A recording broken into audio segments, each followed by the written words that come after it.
Good afternoon, and welcome to Make Your Vote Count, a free Zoom webinar that's part of the Lunchtime Learning Series hosted by the University of Delaware Center for Disabilities Studies. Thank you for joining us. I'm Victor Schaffner, the Center's Director of Communications and Advocacy. During today's hour-long event, you will learn about in-person and remote balloting options available to people with disabilities in Delaware, and about their rights as voters with disabilities. Laura Waterland, Director of the Delaware Disabilities Law Program, and Michelle Bishop, Voter Access and Engagement Manager with the National Disability Rights Network, will be presenting. After Laura discusses how, when, and where people can vote and how to do so accessibly, and after Michelle addresses the rights of voters with disabilities and how they can navigate potential voting obstacles, we should have 10 or 15 minutes to pose some of your questions to Laura and Michelle.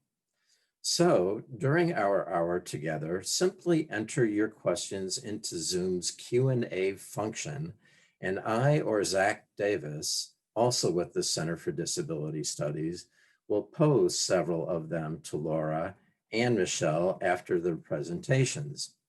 I also want to mention that at the bottom of your screens, you'll find a closed captioning icon for anyone who needs it. Lastly, at the end of the hour, we will email to all of you who registered for today's event a brief evaluation form. We ask that you take a moment to complete it and return it to us. Thank you, and with that, I'll turn things over to Laura Waterland. Laura? Good afternoon, everyone. Thanks for coming to this event. There are my slides. Thank you. I am going to be giving a fairly nuts and bolts overview of voting in Delaware. As you know, things have changed some this year, so we have some different options than we've had in the past. As Victor said, I'm the project director with the Disabilities Law Program, and just really briefly, Disabilities Law Program is part of Community Legal Aid Society.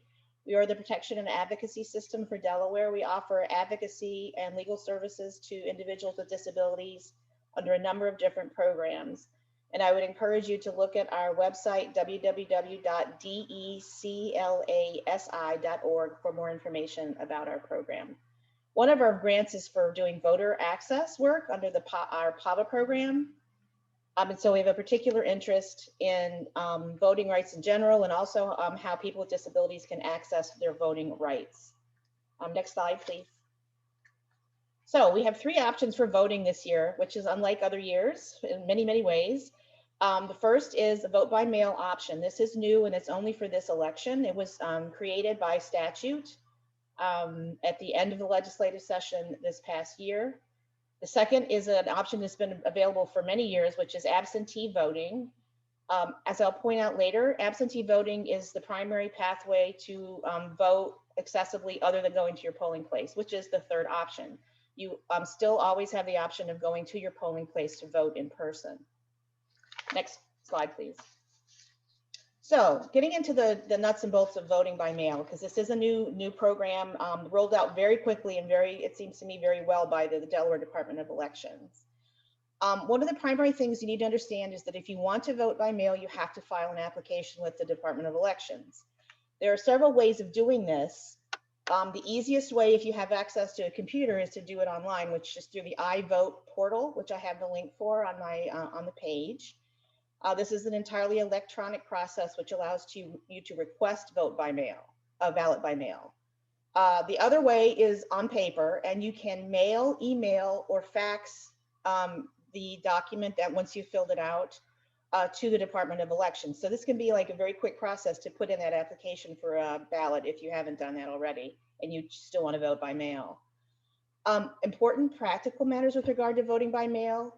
The first thing to know is that the last day that they will mail out a ballot is Friday, October 30th.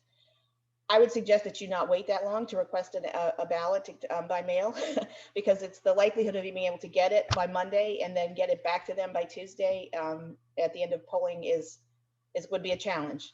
The other thing really important to know is to be sure to use your complete correct address where you want to receive the ballot, because the post office will not forward a ballot. They're not allowed to forward that. And also the other thing to remember is be sure to sign the application and date it. I'm not sure how many applications have been denied because of this, but I will tell you later that a bunch of absentee ballots were, at least in the last primary, were not able to be counted because they had not been signed. So be sure to sign the application. Be sure to use a complete correct address so that you'll get your ballot in the mail. Next slide. This is a request for vote by mail in the paper format. I'm assuming that it's very similar to what you would see online through iVote. The most important things to look at, you need to fill it out completely. In the very top section, the voter information, it's really important if you choose to end up getting an absentee ballot that you want to vote electronically, you need to put your address up here at the top so that they have an email address. They'll ask for it again, I'll show you in a second, and halfway down the application, but it's really important that you include your email address if you want to get an electronic ballot, and also be able to submit it electronically as well. If you're halfway down the application, you're going to want to make sure you pick the right election, although it says if no choice is made, you'll be sent a ballot for all the elections which are eligible. So even if you didn't tick general election, you would probably still get the ballot. Most importantly for this discussion, if you look at the box to the right of that, this section is where if you are a voter who is either sick or physically disabled, and this is what Delaware law permits, you can choose to receive an absentee ballot electronically. This is the accessible option for their vote by mail system in Delaware. So to the point, I mean, paper ballots, which vote by mail is, are not accessible to many people because if you have a print disability or you have a visual impairment, your ability to vote independently and privately with a paper ballot is very limited. So the option for individuals who want to take advantage of it is to receive an absentee ballot instead of a vote by mail ballot, although the ballots look the same, and submit it through their electronic system. If that's what you're going to choose to do and you haven't already asked for an absentee ballot, this is one of the ways to get that option, is you fill out this particular box, make sure that you send in your email or your fax if you decide you want to receive your ballot by fax. And then importantly, at the bottom, you're swearing an oath here under penalty of perjury that you're eligible to vote and that you're requesting this ballot. So you really want to make sure you sign it and date it, because if you don't, then you're not going to be able to get this vote by mail option. Next slide.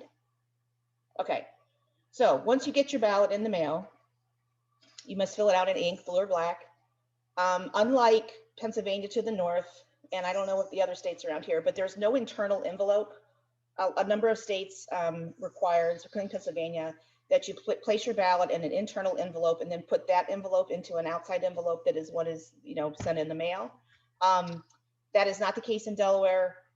Your ballot goes straight into the envelope. There's no internal envelope.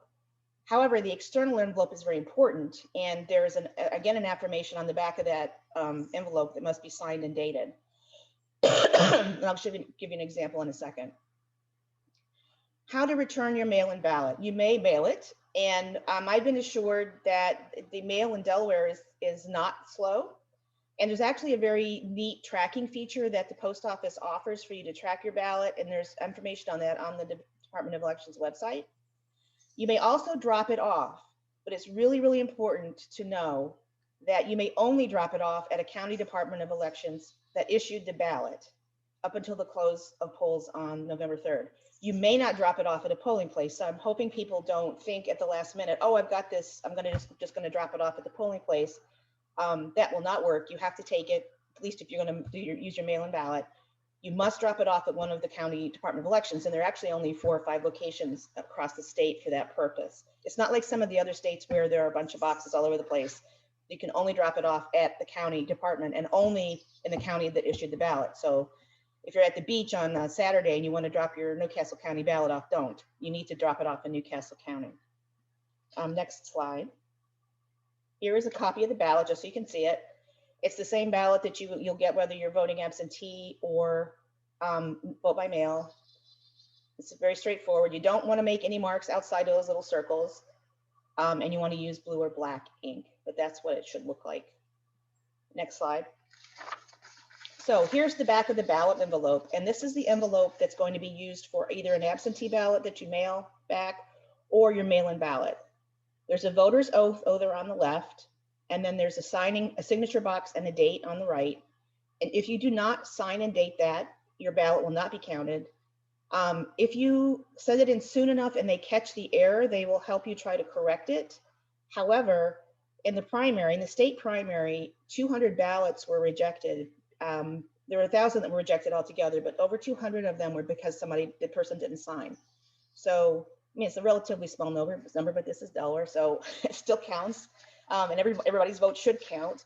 So it's really, really important that this envelope is signed and dated. And there's actually a little, did you do this? Like did you sign the vote and did you put your ballot in the envelope? Those are basically, once you fill the ballot out, those are the 2 steps.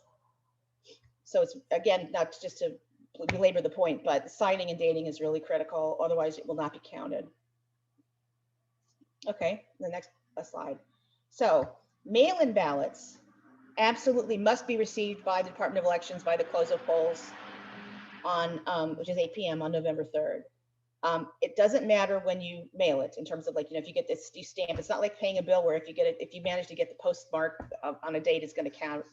It absolutely has to be in their hands one way or another by the end of polling on election day. They don't have the option under state law to extend that counting period like some of the other states. That's also true for the absentee ballot. You need to have it in their hands, otherwise it will not be counted. Next slide. So here are where you can drop off ballots. The Carville State Office Building is obviously Newcastle County. There's also the lobby, which has somewhat extended hours. Newcastle County Office Warehouse and Training Center down off of 13. Kent County is at Enterprise Place, which is a little bit south over a little bit. Sussex County on Ray Street. And then there's also a drop box in Sussex County adjacent to the parking lot on Ray Street. What I did note in the website is that these hours, even though these hours are Monday through Friday, if you would check with each elections office, you may find that some of these hours are extended for the drop-offs. But again, these are the only places that you can drop off ballots, and it's important that you drop it off in the county that issued you the ballot. Okay, this is significant. If you change your mind about voting by mail, or you are concerned that you have mailed your ballot too late for it to get to the Department of Elections on time, you can still present yourself in person on election day to vote. It's important that you instruct they'll be able to figure this out anyway when they look you up in the electronic polling system, but you would want to tell them that you were sent a mail-in ballot or even that you mailed it, but now you want to vote in person. The electronic polling system is a real-time system, and it will be able to void your mail-in ballot in real time so that you can vote in person. The system will not allow somebody to vote twice. Either they get the mail-in ballot or they don't. So if you vote in person and then like 5 days later, your mail-in ballot gets to the Department of Elections, they won't count it because they will have noted that you already voted in person. So feel confident that if you can't vote, if you're worried and nervous about your ballot getting in on time, or you just change your mind, even though you sent a ballot and you really want to go to the polls, you're able to do that. You just need to follow this procedure. And of course, it will delay things for you a little bit, but not much. So please remember that. X. Okay, what about accessibility?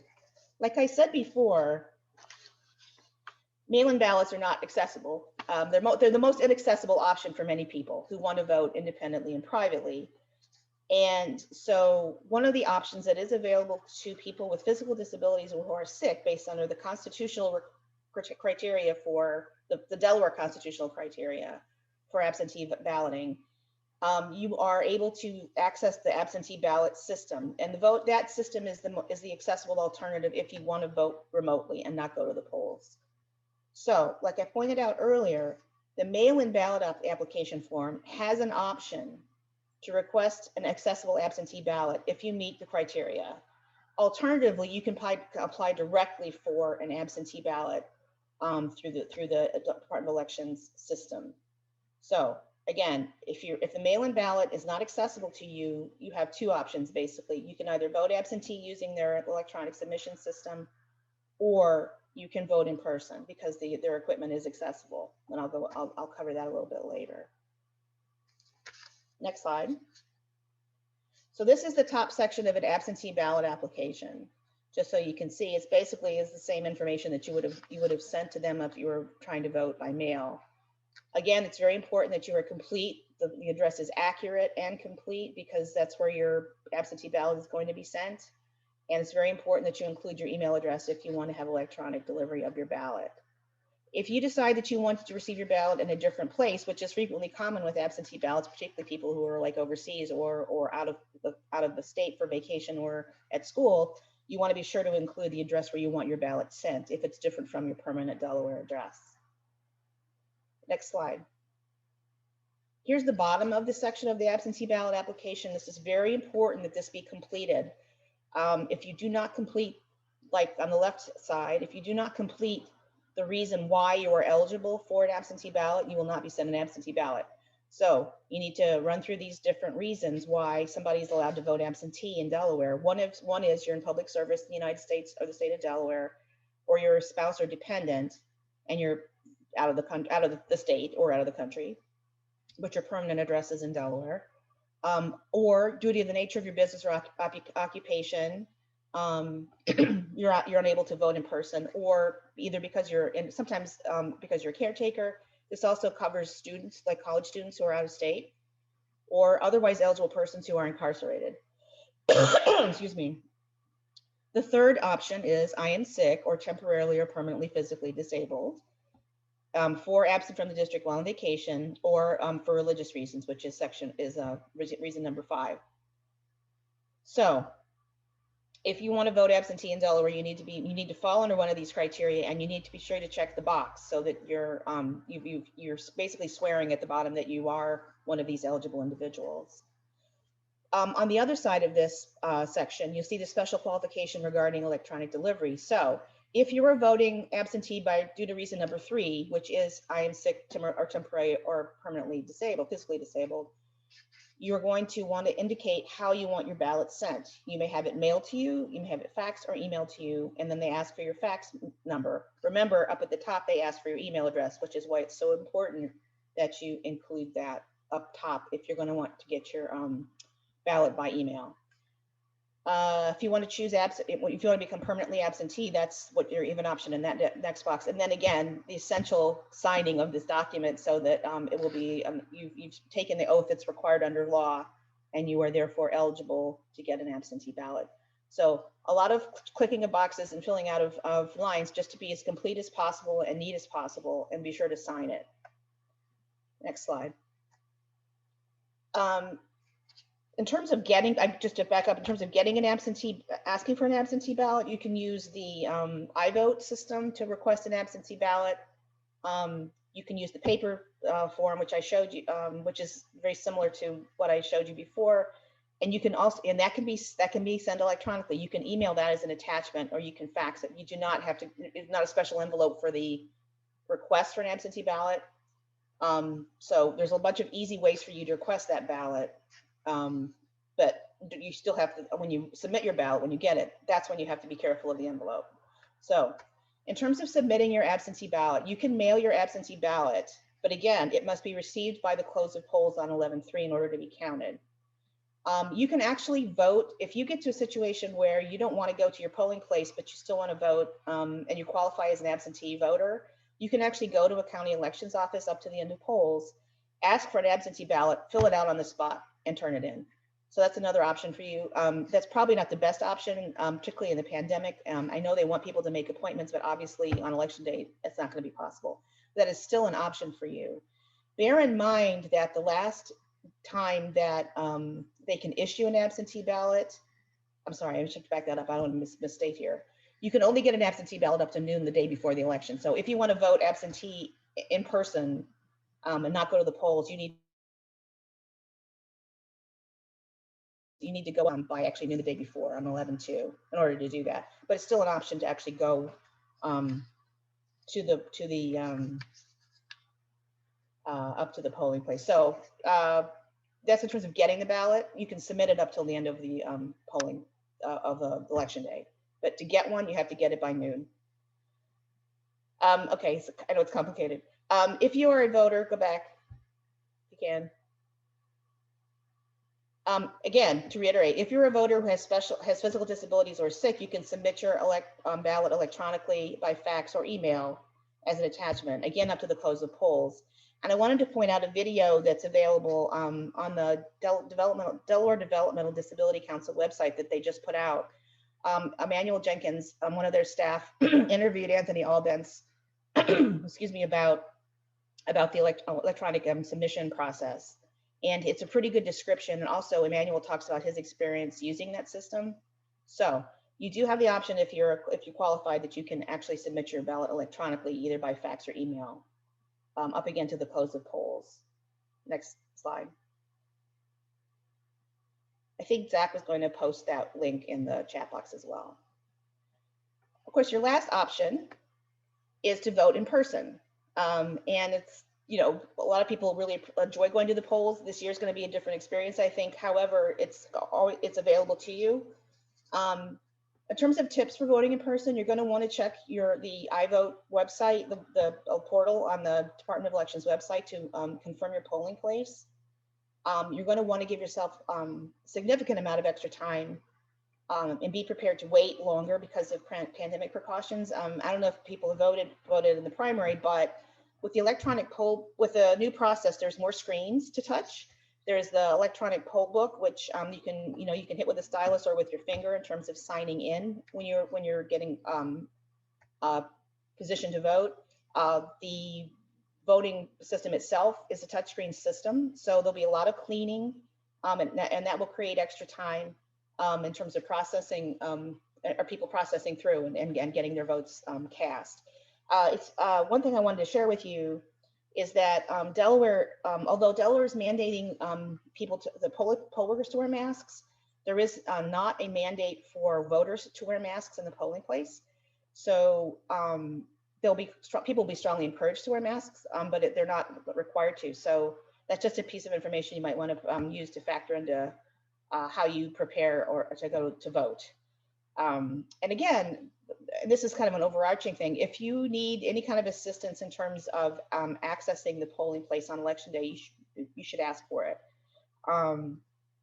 Another tip I didn't mention in the slide is because the lines may be long and the wait times are going to be long, you may want to bring a chair to sit in if you need to, because it can be a long process.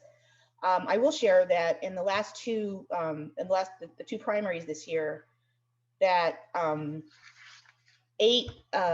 45% of votes were cast remotely.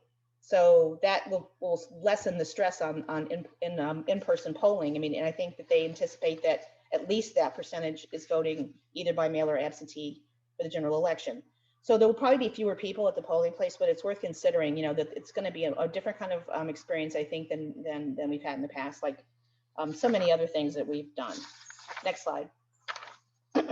When you get to the polling place, you'll be asked to show identification, either state issued ID or a piece of mail that shows your current address, like a utility bill. Identification is not required by Delaware law, but I will say that having it will make things go much more smoothly. Basically, they can scan the back of your driver's license or state ID. It will greatly expedite the process. However, if you do not have identification, you forgot to bring it, you will be offered, and they should offer you an affidavit to sign to. Basically, you're basically swearing to your own identity.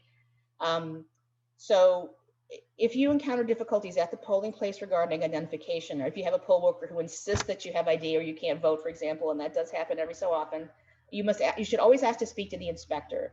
The inspector is the person at the polling place who is in the best position to advise you about the rules and procedures. So if you have any kind of trouble, you should, troubleshoot first with the inspector.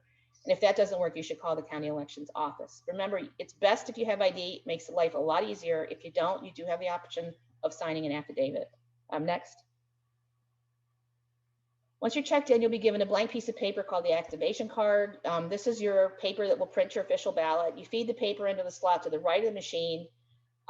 This is one step that may not be completely accessible to you, and you may require assistance because you do have to be able to negotiate placing a piece of paper in a slot. You then you'll have the screen available to you to make your selections. This link at the bottom is basically a video of the voting machine It doesn't show the accessible features of the voting machine, but it does show you, it does walk you through the entire process, and it's a short video and it's probably worth a watch if you have any questions about the process. Next.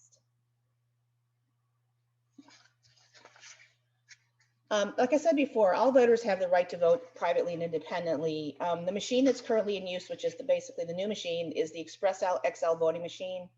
It has many, many accessible features that voters with disabilities can use in order to cast their ballots.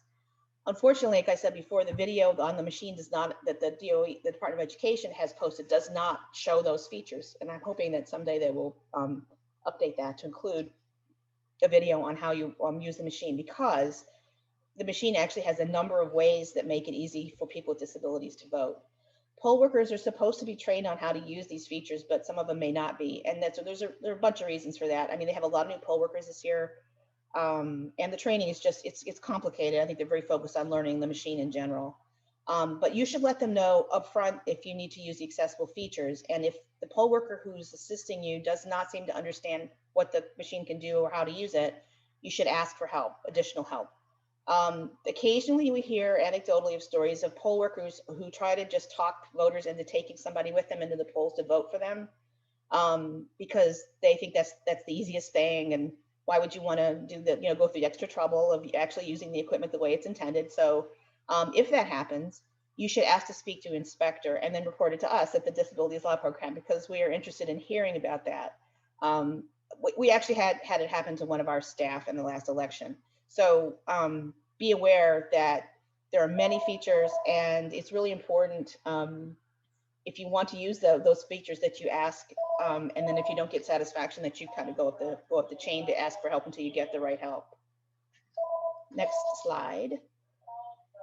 So here is a picture of the this is the ES&S Express XL, which is the machine that's currently in use.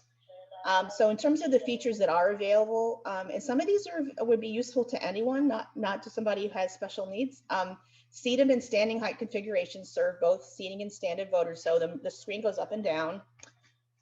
There's on-screen high contrast and zoom functionality. It's like a touchscreen laptop, right? Like you can bring it bigger, you can make it smaller. You can actually change the back lighting. For if you're for low vision, so you can make it more easily visible to you. So that's a feature that I think a lot of people actually might use. I know sometimes I use stuff like that. We actually don't have other languages in Delaware because we're not required to do so. So this is taken off of the manufacturer's website, by the way. So some of the stuff is not relevant. The language, for example. There's an audio ballot option for visually impaired voters as well as voters with a disability or special needs. So if somebody does responds better to oral instructions, or if they're visually impaired, it used to be in the old system called the Adams system, which was much more cumbersome. This is a much more streamlined system that allows people to have an audio ballot. There are screen prompt symbols and audio to help voters navigate the selection, and there is technology to allow you as a voter to use your technology to interact and interface with the voting machine. And then there's a voter's option to blank the screen for privacy. So these are all things that are currently available on this system, and people should be using those features. And if they're, again, just to reiterate, up front, you should be saying, I need to use the special features or the accessible features on this equipment, and then kind of go from there. Next. In terms of the interfaces with voter assistive technology, these are all different interfaces that are available. There's headphones available, and that would be for the audio option. There's an audio tactile keypad with braille legends. If you have a sip and puff device, you can access the system using that. And the 2-position rocker switch is also you can interact with the voting machine doing that. And again, there's a bunch of other like prompts and features that are just part of the voting process. What happens is once you have made your selections on the screen, you basically finalize them, and then they are printed on the card that you put in the slot earlier. And the process is you are to review that piece of paper to ensure that it accurately reflects what you pushed on the screen. And if so, then you hit the vote button. So it's actually a two-step process. That has confused people in the past where they thought when they made their selections and hit the first time that they had voted and they hadn't. You have to go look at we don't have to look, but you're supposed to look at the printout and then cast your ballot. People get frustrated because you don't actually get that piece of paper. It goes into a bin and it's actually the official ballot and they store it. So bear in mind that there is this two-step process. It says here that voters can verify the printed paper record using the same features. I haven't actually talked to anybody who's done that, and I assume that that's true, but that's another piece of technology there that's available to you. Next slide. Okay, in terms of Delaware law on voting with assistance, you are allowed to take someone into the voting booth with you if you are a person with a disability who requires assistance. It can be a person of your choice, unless it's your union boss or an agent of your employer. So you can, if you want to bring somebody in to help you and you qualify as a voter with a disability, you're allowed to do that. And don't let them tell you otherwise. If you need assistance and don't have someone with you, what they do is they'll put two individuals, one from either party who are already there, who will accompany you into the voting booth to assist you. So those are the two ways. If you need somebody to come into the booth with you, that's how it's done. Next slide. Last minute problems. I will say, based on there are situations where somebody has moved and they haven't reported it, or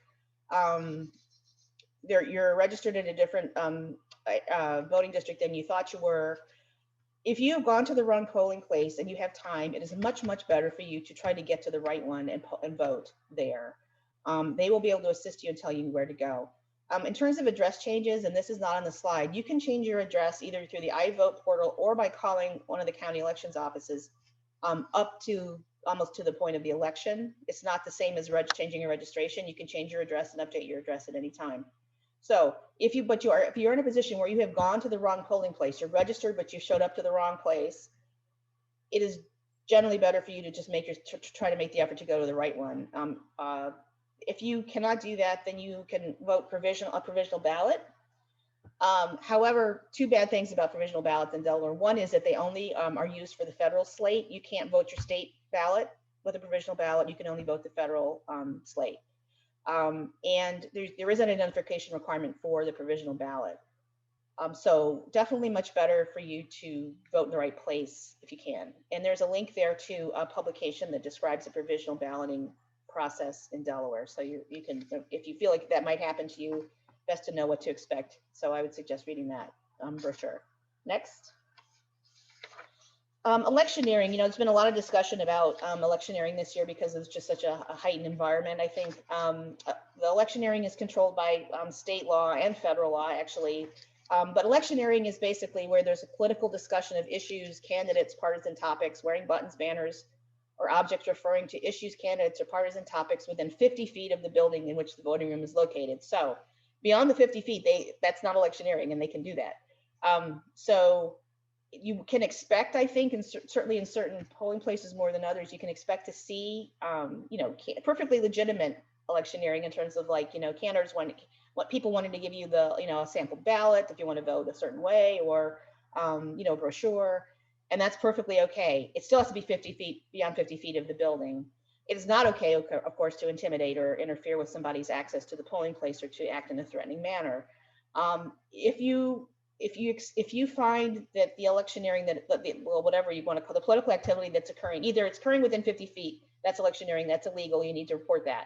If it's beyond 50 feet even, and you feel uncomfortable or intimidated, that behavior should be reported immediately, initially to the inspector who's on site, because they're the person in the best position to react immediately. If that doesn't work, you could call the County Department of Elections, or if you truly feel threatened, you can call the police. I don't think we should be doing that much, but if it's really gets out of hand, then I think it's appropriate to call the police. There is a good summary of improper behavior and your rights in this link here. It's an ACLU document that's specific to voters with disabilities. I will say, if you find that there are so many people milling around a polling place that it's blocking people's access, if they can't get on, if they're blocking the curb cut or the accessible route to the building, then that's something you should complain about. But just what to expect. You can expect that if there should be anybody within 50 feet, and if there's somebody that's beyond 50 feet who's acting in a bad manner, then that should be reported immediately. Next slide. There is a thing, what they call it poll watchers in other states. In Delaware, it's called challengers, and there's only one per party allowed in any polling place. So you won't get, there's not, you know, there are pretty significant restrictions on how many, obviously only 2 people who can even be there. There are only 3 grounds for challenges under the Delaware law: it's bribery, residency, and identity. So if there's a challenge to somebody's identity, that's why it's a good idea to bring your ID, even if you're not required to do so. Bribery, I think you'd have to have some pretty strong evidence before they could make that challenge. And then residency. Capacity is not a grounds for challenge, and I think there's some concern that individuals with intellectual disabilities who are voting, or individuals who have guardians, that they might be challenged by these individuals when they're trying to vote, and that's actually not a grounds for challenge under Delaware law, and it's inappropriate, something you would want to report right away. And just in general, to know that individuals who have guardians can vote unless they have a guardianship order that specifically states that they cannot vote. They don't have the capacity to vote. So it has to say it in the order. Just having a guardian does not mean that you cannot vote. Next. Where to get assistance. This is my last slide. So like I said, I mean, on election day, your best bet initially is to go to the polling place inspector to try to get something resolved immediately. If that doesn't work, you want to escalate it. You can escalate it to the county elections office. And I list the different contact information for each elections office below in the slide. The election protection hotline is available to take complaints of all kinds. It will probably be referred back to me or some other entity in the state. The U.S. Department of Justice has a voter hotline. And again, I would keep to really egregious things with that. And then the Disabilities Law Program, that's my program at Legal Aid, will be running, somebody will be available all day to report this is her direct dial to report any concerns. And I would also encourage you to report concerns about physical access to polling places. I didn't cover that, but I'd be happy to talk about that later. So that's my presentation. I'm going to pass it over to Michelle.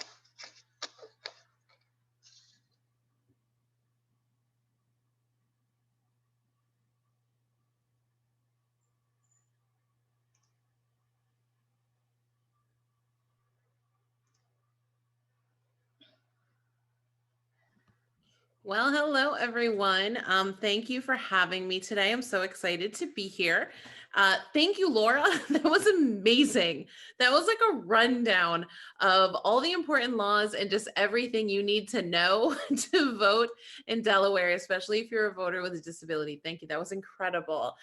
So my name is Michelle Bishop, and I'm the Voter Access and Engagement Manager at the National Disability Rights Network. We are a DC-based organization, and we are actually a national membership association for organizations like the one Laura comes to you from. There are disability rights organizations that are in every state, district, and territory in the US because they are congressionally mandated. How did you get stuck with me? I am their point person at NDRN that works on access to the vote for people with disabilities. And I'm here to kind of give you a broader overview of what some of the challenges are that we expect voting in 2020. I know we're already really getting into it, but November 3rd, we still expect to be the big show. There's a lot of people that are planning on voting on election day. So we'll talk a little bit about that. And we'll talk a little bit also about still what your rights are and what you can expect and what some of your options are. I'm so excited that Laura got into that a little bit as well. I think that's all going to work together so nicely. So let's jump right into it. Let's go to the next slide. So I want to pause quickly and just talk about why this is so important in the first place. Why do voters with disabilities matter? Why are we taking so much time to talk about this and hopefully get some of you out there just excited about election day and casting your ballot? The short answer to that is that there are at least 35 million eligible voters with disabilities in the United States. And actually, some new numbers just came out. We get these from Rutgers University, that it's probably over like 38 million. That's a lot. That's a whole lot of voters with disabilities in the United States. But you know, as amazing as that sounds, and as important as that sounds, and as powerful as that makes us sound, disability turnout typically lags about 6% behind our non-disabled peers, anywhere from 4 to 6%. And I know that doesn't sound like a lot. I didn't say that, we vote at a rate that's 50% less or 75% less than voters without disabilities. 6% doesn't sound like a huge number. But when we're talking about tens of millions of eligible voters, that 6% alone can represent 3 million missing voters in any given election. And 3 million is quite a lot. 3 million was actually the margin of the last presidential election. It could be the margin or smaller of the one that we're about to have in a couple of weeks. That's a lot of voters. That's a lot of voices that aren't being heard when we make really important decisions about what American life is going to look like going forward. And I sure you're all looking at the graphic I put on this slide that says voting is my superpower with a woman with a cape in front of the Capitol. I'm from the DC area, so that's how I like to picture myself when I think about the work that I do, making sure that people are able to vote, that voting and protecting the right to vote is my superpower. That's how I help guard the people's house here in DC. All right, hopefully that sold you on why this is so important. Yes, I was about to say next slide, thank you. So let's talk about election 2020 specifically. There are always some traditional barriers that we experience in terms of access to the vote for people with disabilities. Unfortunately, it should not be that way. We're working really hard to change it, and we've made a lot of progress. But 2020 has brought up a whole new crop of challenges.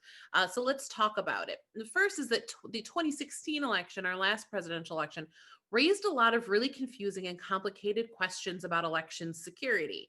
We know that there were some attempts made to interfere with our election, but what exactly that means probably depends on who you've been talking to. Now, the only things that we know happened are a whole lot of disinformation on social media and some attempts to get into voter registration databases in various states that were actually detected and prevented from happening. But that alone is enough to put the fear in a lot of people. So we've spent the last 4 years talking a lot about how we can make elections more secure and make sure that our elections aren't being tampered with. And that's important, but a lot of the solutions that are being proposed to make elections more secure actually have a side effect of making them less accessible to people with disabilities. It's a lot of paper ballots and hand marking your paper ballot and things that every American just is never going to be able to do reliably. So there's a lot of trying to navigate how we're going to do both. How are we going to make it secure and make sure it's still accessible so that voters aren't being disenfranchised? Because both are crucial to making sure that our elections are accurate and fair and really represent the will of the people. The other thing that I bet you're all thinking about right now is that COVID-19, it's changing everything about how we run elections. It's changing everything about how we run our lives. I'm coming to you right now live from my dining room, which is where my makeshift office is now because I haven't been to the office since March, right? It's changed everything, and it's changing so much about how we're running elections. There's a lot that we're concerned about here and that we're keeping an eye on. So I love Laura's presentation covered so much of what your options are this year that I think are critical. We're definitely looking at fewer polling places. We know that for a fact. We've already seen this happen in some of the primaries. Wisconsin a few months ago decided to go forward with an in-person primary back at the height of that first wave of COVID-19 when we were really just figuring out how we were going to run elections. And in Milwaukee alone, where there's supposed to be just shy of 200 polling places, I'm going to say ballpark 188 polling places, I think is right. They had 5. They went from just under 200 to 5, and all of those people had to vote. This means that your polling place is more likely to be further from your home. That's a big deal for people with disabilities who have to be able to get to them. And we're talking about rolling along sidewalks that are broken up and inaccessible, or trying to access an accessible public transit system that's lacking in so many places, right? Getting there. We're also talking about different polling places. Some of our more accessible polling locations aren't in use this year. Some for very good reason. A lot of them are places like schools, nursing homes, places that have to protect the residents or the students, so they can't serve. But some of the polling places we're seeing, some of them are still fantastically accessible. Some of them may be less so, and we're really having to figure out how to make that work. We've also got fewer poll workers. Just like polling places, poll workers are voluntary. They don't have to serve. And a lot of them are high risk for complications for COVID-19 or immunocompromised, and they just simply can't this year. So we're running with fewer poll workers. I talked about Milwaukee a minute ago. Not only did they have way fewer polling places than they usually do, but they had to staff them with the National Guard because they couldn't get enough poll workers. That's something that worries me as well. If you're used to going into a polling place where the poll workers know you and they're really experienced at their jobs and they know exactly what kind of accommodations to provide you, that may not be the case this year. You certainly still have to vote. We need your voice to be heard, but it's worth being prepared for. You may have to make sure you know where your polling place is in case it's not going to be in the same location this year. Make sure it's going to be accessible to you, and make sure you know what to ask for when you go and talk to the poll workers, just in case you're talking to someone who is absolutely doing their civic duty by stepping up this year, but maybe doesn't know as much as a more seasoned poll worker might about what options and rights people with disabilities have when they go to vote. So that's really important.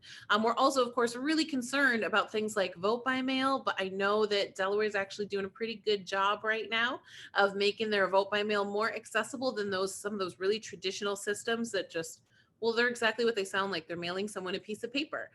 And if a blind person can't go into a polling place and read a piece of paper and mark it with a pen in their polling place, they really can't do it from their kitchen table either, right? I don't know about you. I don't know anyone who's blind who magically gains their sight when they go home. So really making sure that every method that we have available to vote is going to be accessible to everyone. This is all things that are really worth thinking about and worth leveraging your options. If you can drop off ballot in advance, if you can vote early, if you can vote by mail, that is going to save you from some long lines. We're already seeing very long lines. Just during early voting alone, over 30 million people have already voted. So we're seeing some long lines and a lot of congestion. And that's one of the things we're really trying to prevent right now because of COVID-19. All right, let's take it to the next slide. So despite all of this, despite COVID-19, despite concerns about election security, I want to stress that access for voters with disabilities, first of all, is the right thing to do.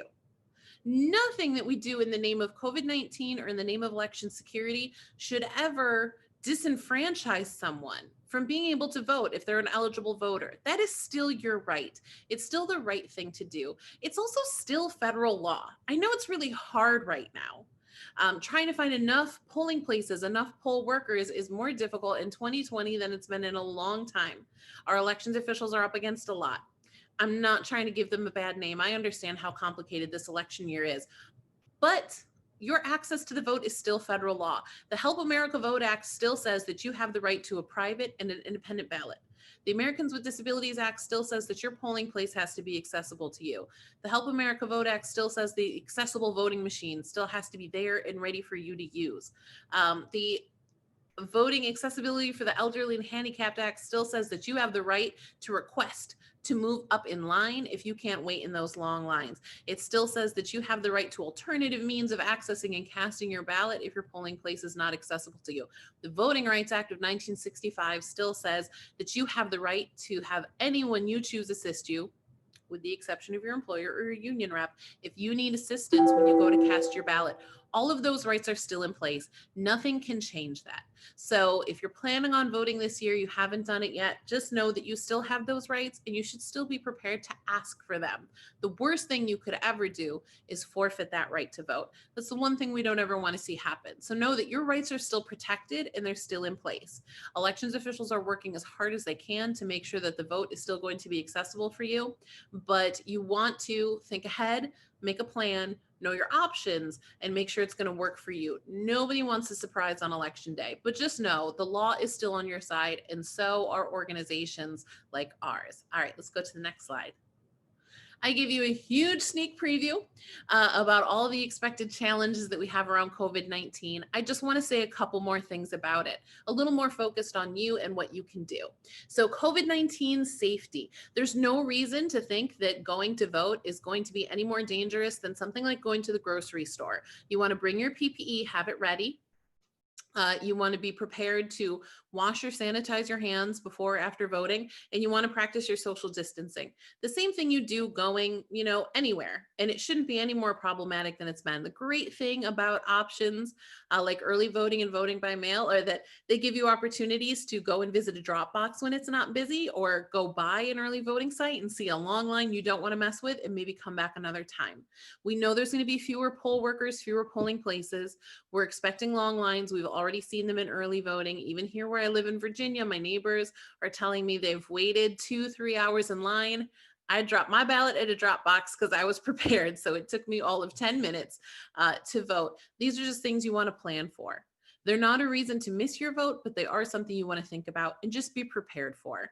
Make that plan to vote. Poll workers, we're worried, may be less prepared to provide access. So know your rights. Talk to people like Laura who can help you make sure you know what your rights are before you go vote. We're also a little bit concerned that there are poll workers who are less experienced, or these poll watchers. There's been another call this presidential election cycle for poll watchers to go to the polls and watch for fraud. We're always worried that they may challenge people with disabilities about their right to vote. The most important thing to know about that is that if you are registered and you're on the voter rolls, you get to cast your ballot. They do not get to challenge your competency or your right to vote. If you know that you're an eligible voter, you're registered, and you have the right to vote today, you get to cast that ballot. We have some resources available that can help you know what your rights are, but just know they don't have the right to question you based on your disability. You still get to vote. All right, let's take it to the next slide. So the last thing, I just wanted to give you a few more resources for when voting goes wrong. You can bring your federal voting rights card with you. This is something that's put out by the U.S. Election Assistance Commission. It's just like a wallet-sized card that has what your rights are under federal law. That's really handy to have in case you do get challenged and you want to make sure you know what your rights are and you have something to back you up on that. It's also a larger one with large print in Braille. A link I provided here is where they're available online, so you can take one and print it yourself if you don't have it. You can also download an app called the Brink Election Guide. It is fully accessible to people with disabilities, and it helps you from end to end of the process, knowing what you have to do to get registered, what the deadlines are, can I vote by mail, what type of ID do I need, where's my polling place, up to who can I contact if I have a problem going to vote. Great app to have on your phone, and just have it handy in case you have any questions or in case you experience a problem when you go to vote. Call the Disabilities Law Program in Delaware. That is my very fancy way of saying call Laura. She will absolutely have the answers for you, or anyone who's going to pick up the phone there. I know a lot about what's going on nationally, but they know way more than I do about what's going on in Delaware and what your rights and options are. Don't hesitate to make that call. They want to help you. They want to make sure you cast your ballot. If you are deaf or primarily fluent in ASL, you can actually do a video call to the National Association of the Deaf as well. And I have a link here for that website.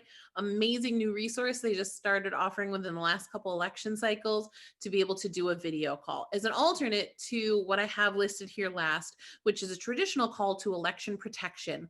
That's that pretty well-known hotline, 866-OUR-VOTE, OURVOTE, where you can call and just ask any questions, as simple as what type of ID do I need and where's my polling place, up to I'm at my polling place right now and I'm being denied the right to vote. Tell me what to do.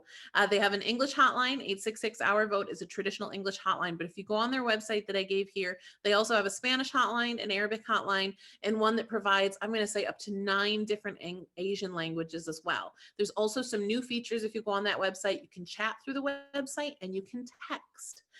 So if calling just isn't your thing for whatever reason, there's other ways to get in contact and make sure you get that support. And they want to help you in real time before the polls close to make sure that you're able to cast your ballot. Let's go to the next slide, but I bet that's all I've got.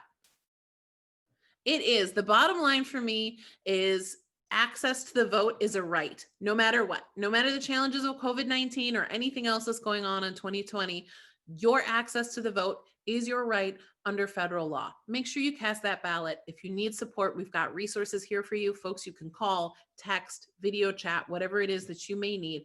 Don't forfeit that right to vote. It's so important. Over 30 million people have already voted, and you don't want to miss out on having your voice heard as well. Thank you.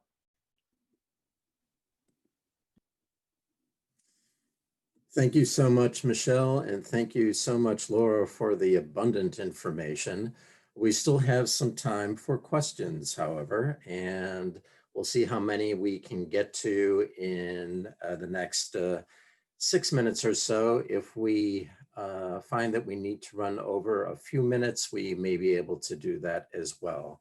So I'm going to hand things off to Zach Davis from the Center for Disability Studies to pose some of our audience questions to Laura and to Michelle. And then afterward, we will wrap up with some parting information. Thank you. Zach? Hi, everyone. First, just two quick comments came in during the presentation. The first is to clarify that Delaware doesn't permit early voting in person. So going to the polling place to vote is only going to be possible on November 3rd. Also, a comment from Kim Wells, who's Delaware's Vote 411 coordinator, is that Delaware doesn't have a reduced number of polling places this year. Some may be, some locations may be changed, but the number should be the same. And to find your location, you can use that iVote voting portal. So first question, regarding the electioneering provisions, do they preclude voters from wearing the Make America Great hats or any other type of political t-shirt or clothing? I'm not sure, to be honest. I know that there was a story reported. I don't know what state it was yesterday, where somebody was wearing a Black Lives Matter T-shirt and was hassled, and actually that was permitted. So I would assume if the Black Lives Matters T-shirts permitted, the MAGA hats are permitted also. However, I happen to know a poll worker who works for us who said that even though that language I had in my slide is actually straight out of the statute, talks about issues that they don't consider a MAGA hat to be affiliated with the party or an issue.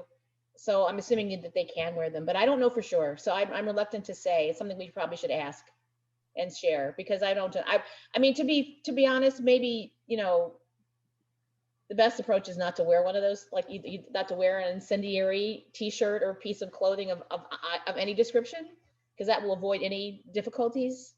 And also, poll workers are dealing with a lot during an election day, and that's probably, there may be some confusion amongst them even about what's appropriate and what's not. And the best approach, I think, is not to wear anything that's even vaguely political when you actually are voting, just to avoid any difficulty. But I don't know for certain. I would agree with that. I actually am a little surprised if there's an opinion out there that like something that says Make America Great Again isn't tied to a specific campaign. To me, that's so allied with a particular campaign. But that said, this conversation is really important, because when you go to vote on election day, the determination is really going to come down to the poll workers. It's your polling place. They're taking a risk by wearing something like that. Exactly. Yeah. They get to make a determination there, right, as to whether or not they think it's campaign related and whether or not they want to make an issue of it or let it slide. And poll workers are also all different as to how diligent they are about not allowing anything like that, or feeling like, oh, but I still want this person to be able to vote, so maybe we'll just kind of hustle them through, right? So you're just exactly what Laura said. You're just taking a risk there. When you make the decision to wear any type of paraphernalia that could be campaign associated. To me, I never think it's worth the risk, because I don't want to miss out on my chance to vote. So I wear something pretty neutral when I go to vote. And then if every other day of the year I want to rock my candidate paraphernalia anywhere else, I go for it. And I still get my message out there. But I agree. I think there's a risk to it, no matter who you plan to vote for and what that gear might look like. Regarding absentee voting, Laura, you mentioned that the state only provides this option to people who are sick or temporarily or permanently physically disabled. Is there a specific definition for that anywhere, sickness or physical disability? No, it's wide open. And they don't verify it either, just to put that out there. So following up on that, how can people with visual impairments, if they're voting in person, review that paper card that gets spit out after they enter their votes on the touchscreen? No, that's a really good question. And according to the literature from the manufacturer, you can use, I'm assuming you can use the audio system and the headphones and that will read out the paper. I don't know that that's true, to be honest. It's a good question. I mean, according to the manufacturer's guide, yes. I will say that a bunch of people complained about the print size. These are just people in general, like me, for example, with my reading glasses, or anybody who's getting older and is nearsighted, or that there's no way to enlarge the print. It's what it is. It's on a pretty small card.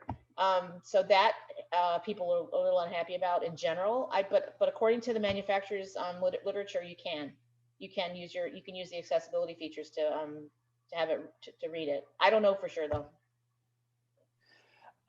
Are there absentee balloting options for people for whom paper ballots are inaccessible but don't have email addresses? That's a tough one. You can get it mailed to you, and then you could fax it back. That would be the scan it, get it through the mail, scan it. You could do, if you have a scanner. Obviously, if you don't have the equipment, it's difficult. I mean, your best option there is to go to the polls, probably, to use to do live voting. If you can't make their system work.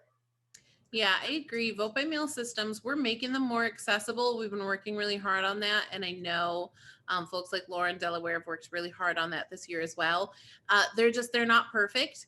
And to an extent, they rely on you having access to the technology that you need, right? If the solution to making that paper ballot more accessible is to receive it electronically, if you don't have a computer or a tablet, you don't have internet service at home, that may not work for you as well. So I think that's why that polling place voting is really important as well. It's really about doing that advanced planning and knowing what your options are. And I'm glad we had that point of clarification. Props to Delaware for not reducing the number of polling places. That's been really hard to do this election year. That's really amazing. So that gives you a great opportunity as well to an extent to still be able to rely on going to your polling place where that accessible equipment is going to be available. I would still double check and make sure it's going to be accessible to you. I can't imagine that some of them haven't been relocated slightly.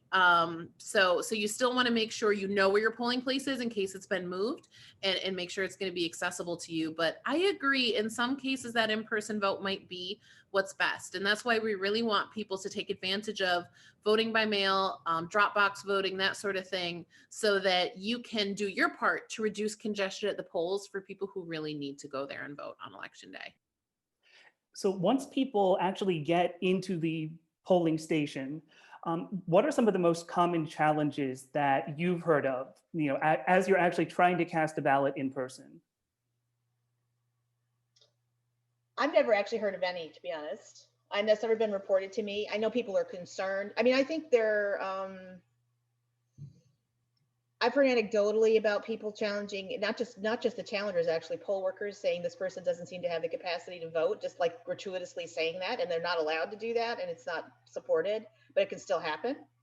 I think I have never heard, I mean, a residency, I suppose, if they're watching somebody check in and they see that person doesn't have ID and it's like doing an affidavit, they might challenge their residency, and make them, and then there's a whole process that you go through. I will say that there's a system in place on election day that involves the county, the elections department, and Superior Court to resolve any challenges that there are really promptly. And it's really unusual, I think, even if somebody made a challenge, if you have the documentation that you are registered and you are who you say you are and you live where you say you live, that you will eventually get it resolved. I mean, so there are processes to protect in that situation. I have never been told about a challenge, but that doesn't mean that they don't happen. I just don't know about them. Zach, we have time for only 2 or 3 more questions from viewers, so Okay. Please go right ahead. All right. Another part of accessibility is being able to get to the polling place. Are there any sort of public transportation options that get people to polling places on election day in Delaware? No, I'll be honest. I mean, there's paratransit, which, it's been an obstacle for years and years, access to, getting accessible transportation on election day. I think even in the past that paratransit has run a Saturday schedule on election day. I don't know if they're doing it this year or not. So if you need accessible, like truly, fully accessible Lyft transportation, it's really problematic. I think that some of the rideshare and Uber and some of those other companies are actually offering, I don't know if it's free rides, but that's an option. Taxis are an option. Paratransit is an option. It's just that you have to work around their parameters and their scheduling, which is, they're not going to sit and wait for you while you vote. So that's another reason why, as Michelle said, plan, so that you have the transportation in place. I know if you are in certain living arrangements, that there may be some transportation through that that might be available, but it's a problem. It is. Ride sharing companies are also struggling with having Lyft equipped vehicles, but if using a ride share like Uber, Lyft would work for you, they typically have like 50% off codes that are publicly available. You can check them out, through those apps or on Twitter or something like that. They should have those available. And that can be a really handy resource. Right now they will require you typically to have a mask on in order to take the ride, but it's another option if that's something that works for you.